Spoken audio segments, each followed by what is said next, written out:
కాబట్టి దేవుని బిడ్డలారా, అన్న బైబిల్ అంతట్లో కూడా ఆమె అనుభవాన్ని ఇక్కడ ప్రస్తావిస్తూ రాస్తుంది.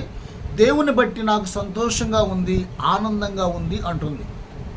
దేవుని బిడ్డలారా, మనము గమనించాల్సింది ఏంటంటే, ఆమె జీవితంలో కృంగిపోయింది, నిరాశపడింది, అవస్థల పాలైంది. చివరికి షిలోహులోకి వెళ్ళి, మందిరములోకి వెళ్ళి, ఏలి ఉన్నటువంటి ఆ స్థలములోకి వెళ్ళి ఎప్పుడైతే ప్రార్థన చేసుకుందో, అది కూడా ఉపవాస ప్రార్థన. అందరూ దేవుని బిడ్డలారా భోజనం చేస్తూ కడుపు తింటూ ఏటాట వెళ్ళి వాళ్ళు బలులు అర్పిస్తూ ఉంటే, ఈమె మాత్రము అన్నం మానేసింది, ఉపవాసం ఉంది. అందుకనే దేవుడు త్వరగా జవాబిచ్చాడు ఆమెకి. ఉపవాస ప్రార్థనలో బలం ఉంది. వింటున్నవారు, ఈ వాక్యం వింటున్నవారు అందరూ కూడా ఉపవాసం ఉండటానికి ప్రయత్నం చేయండి. ఉపవాసం అంటే రోజు తినే ఆహారంలో ఇష్టమైన ఆహారాన్ని మానేయటం, ఇష్టమైనటువంటి పదార్థాలకు దూరంగా ఉండడం. అలాగే ఉండటాన్ని బట్టి బైబిల్లో చాలామంది మన పితరులు, మోషే చేశాడు, అలాగే ఏలియా చేశారు ఉపవాస ప్రార్థనలు, యేసుప్రభు వారు చేశారు 40 రోజులుగా. కొంతమంది దావీదైతే 7 రోజులుగా చేశారు, అలాగే 3 రోజులు చేశారు. ఆ తర్వాత 21 రోజులు చేసిన భక్తులు ఉన్నారు, దానియేలు. 3 రోజులు చేసిన ఎస్తేరు ఉంది. ఈ ప్రార్థనలన్నిటి వెనక గొప్ప జయాన్ని చూశారు. మనము కూడా ఉత్తమమైన మార్గం, సంతోషకరమైన మార్గం తీసుకొచ్చేది ఏదైనా ఉందంటే ఇలాంటి ఉపవాసమైన ప్రార్థనలు. దేవునికి మహిమ కలుగునుగాక. హల్లెలూయా. ఆమె ఉపవాసం ఉండి ప్రార్థన చేస్తుండగానే ఏలీకి అర్థం కాల. ఏమిటమ్మా పొద్దున్నేనేమో మాటలైతే వినపడట్లేదు, నీ తల అటు ఇటు ఊగుతుంది, ఏంటి అసలు ఏమైంది, తాగొచ్చావా ఏంటి అంటే, ఆమంటుంది, అయ్యా అది కాదు నా ఏలినవాడా, నా బాధంతా దేవునితో చెప్పుకుంటున్నాను, నా హృదయంలో ఉన్న దుఃఖాన్ని నేను కుమ్మరించుకుంటున్నాను. అది కావాలి. మన దుఃఖము, మన అవమానము మనుషులతో కాదు చెప్పాల్సింది. దేవుని బిడ్డలారా, దేవాతి దేవుని ఎదుట మన హృదయం కుమ్మరించేటువంటి ఆ మనస్సును కలిగి ఉండాలి. అప్పుడు ఆయన అన్నాడు విశ్వాసంతో, అమ్మా ఇదిగో నీ ప్రార్థన దేవుడు విన్నాడు, తప్పకుండా నీకు ఒక పిల్లవాడు పుడతాడు, మగబిడ్డ పుడతాడు, క్షేమంగా వెళ్ళు అని చెప్పాడు. ఆ మాట నమ్మిందండి.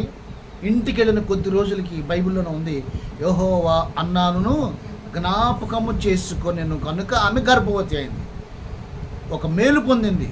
దేవుడు జ్ఞాపకం చేసుకుంటే మనకి మేలులు జరుగుతాయి. దేవుడు మనల్ని జ్ఞాపకం చేసుకోవాలంటే ఇలాంటి ఉపవాస ప్రార్థనలు చేయాలి. దేవుడు మనల్ని జ్ఞాపకం చేసుకోవాలంటే కన్నీటి ప్రార్థనలు చేయాలి. దేవుడు మనల్ని జ్ఞాపకం చేసుకోవాలంటే సంఘ ప్రార్థనలు, సహవాస ప్రార్థనలు ఉండాలి. మన సంఘంలో ఎన్నో అనుభవాలు మనం చూసాం. 40 రోజుల ప్రార్థనలో ఎన్నో మంది మేలులు పొందారు. కాబట్టి ఇది ఒక వేదిక మనకు, ఇది ఒక మార్గము. కాబట్టి ఉపవాస ప్రార్థనలు చేయటం చాలా మనకి దీవెనకరమైనది, ఆశీర్వాదకరమైనది. బైబిల్లో ఉంది, అన్నాను జ్ఞాపకం చేసుకున్న తర్వాత ఆమె జీవితంలో ఒక చక్కటి మగబిడ్డ పుట్టాడు.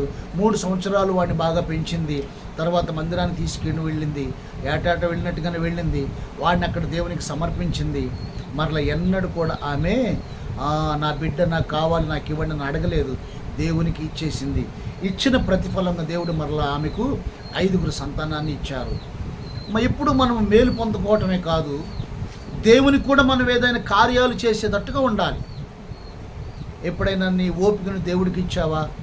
నీ రోజంతా ప్రభుతో గడిపావా? ఆహారం ఇచ్చావా? ఆహారమును మాని ఉపవాసం ఉండావా? తర్వాత నువ్వు తినే ఆహార పదార్థాలు దేవునికి ఇచ్చావా? దేవుని బిడ్డలారా, అందుకని ఆమంటుంది, మరలా గుర్తు చేసుకుందాం. 1 సమూయేలు గ్రంథము 2వ అధ్యాయములో మరొక మాటను మనము గుర్తు చేసుకుని ముందుకెళ్దాం. ఆమె అంటుంది 2వ అధ్యాయంలోనే, యెహోవా యందు నాకు మహా బలము కలిగెను, నీ వలన రక్షణను బట్టి సంతోషించుచున్నాను, నా విరోధుల మీద నేను అతిశయపడుదును. ఎవరావిడ విరోధి? ఇంట్లో ఉన్న మనిషే. పెన్నెన్ననే విసుగుదల కలిగించిందంట, కోపం పుట్టించిందంట. పిల్లలు లేరు, నీకు సంతానం లేదు, గొడ్రాలు అని. ఏ రోజునైతే ఆవిడ అవమానించిందో, అవమానాన్ని బట్టి, విసుగుదలను బట్టి మందిరానికి వెళ్ళింది, ఉపవాసం ఉండి ప్రార్థన చేసుకుంది. తర్వాత ఒక ఆఫ్టర్ 1 year తర్వాత ఆమె ఒక బిడ్డను కని అప్పుడు అంటుంది, నా విరోధుల ముందు నన్ను అతిశయపడాలాగా నువ్వు చేశావు.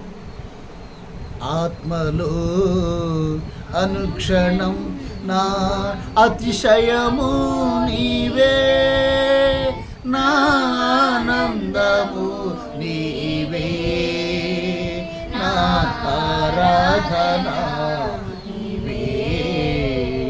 జ్యోతిర్మయుడా నా ప్రాణప్రియుడా, స్తుతి మహిమలు నీకే. జ్యోతిర్మయుడా నా ప్రాణప్రియుడా, స్తుతి మహిమలు నీకే. నా ఆత్మలో అనుక్షణం, నా ఆత్మలో అనుక్షణం నా అతిశయము నీవే, నా ఆనందము నీవే, నా ఆరాధన నీవే.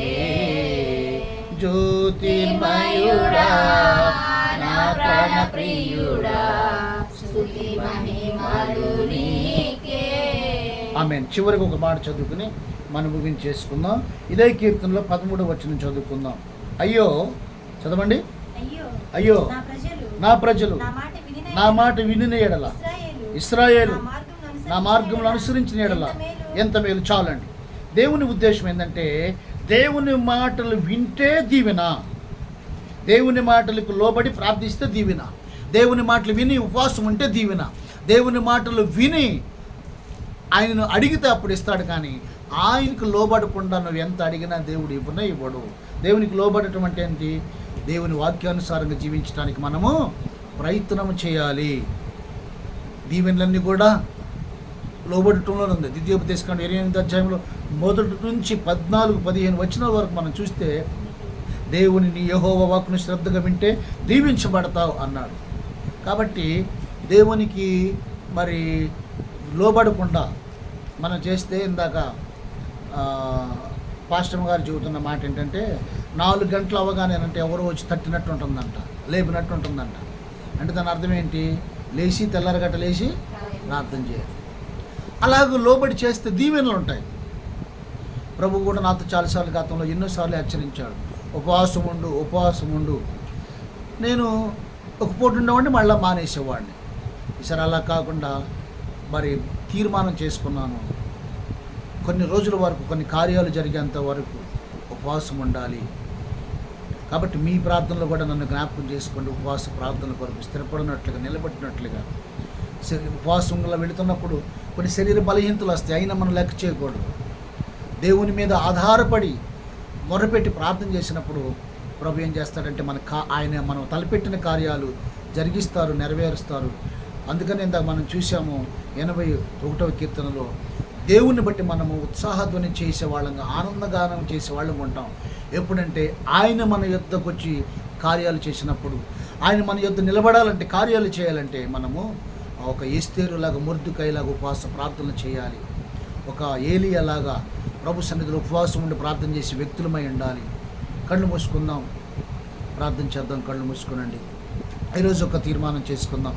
ఈ 40 రోజుల ప్రార్థనలో మొదటి కోరికలో దేవుని బిడ్డలారా, బలమైన సన్నిధిని మనతో ఉండునట్లుగా, ఆయన సన్నిధి మనకు తోడుగా ఉండి నడిపించినట్లుగా ఉపవాసం ఉండి ప్రార్థన చేసిన భక్తులు దేవుని సన్నిధానములు ఎలాంటి గొప్ప కార్యాలు చేశారు. కీర్తనకారుడు అంటున్నాడు, ఇదిగో యెహోవాను బట్టి ఆనందగానము చేయడి, యెహోవాను బట్టి ఉత్సాహధ్వని చేయడి. మన బలం ఎక్కడుందంటే దేవునిలోనే ఉంది. మన బలం ఎక్కడుందంటే ప్రార్థనలోనే ఉంది. మన ఉత్సాహం ఎక్కడుందంటే దేవుని సన్నిధిలో ఉన్నటువంటి ఆ ఉపవాసపు ప్రార్థన శక్తిలోనే ఉన్నది. ప్రార్థన చేసుకుందాం, ప్రార్థన చేద్దాం. దేవుని బిడ్డలారా, ప్రార్థన చేద్దాం. ప్రభు సన్నిధానములో మనము కనిపెడదాం. హల్లెలూయా.